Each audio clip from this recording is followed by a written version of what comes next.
আসসালামু আলাইকুম নমস্কাৰ মোৰ নাম এলিজা ৰহমান মই ভাৰতীয় জনতা পাৰ্টিৰ গৰাজান মণ্ডলৰ সদস্য আৰু লগতে গৰাজান জিলা পৰিষদৰ প্ৰাৰ্থিত প্ৰত্যাশী পবিত্ৰ ৰমজান মাহৰ শুভ সময়ত সমগ্ৰ ভাৰতবৰ্ষৰ লগতে অসমৰ সামগ্ৰী সমষ্টিৰ গৰাজান জিলা পৰিষদৰ প্ৰতিজন পৰম শ্ৰদ্ধাৰ ৰাইজক ঈদ উল ফিতৰৰ আন্তৰিক শুভেচ্ছা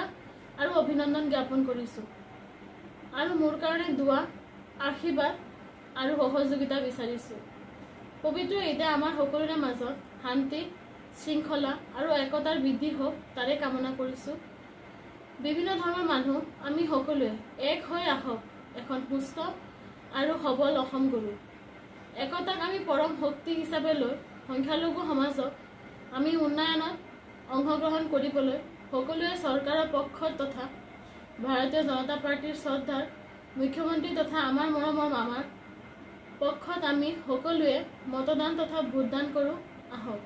তাৰে কামনা কৰিলো ধন্যবাদ বিজেপি জিন্দাবাদ জয় আই অসম।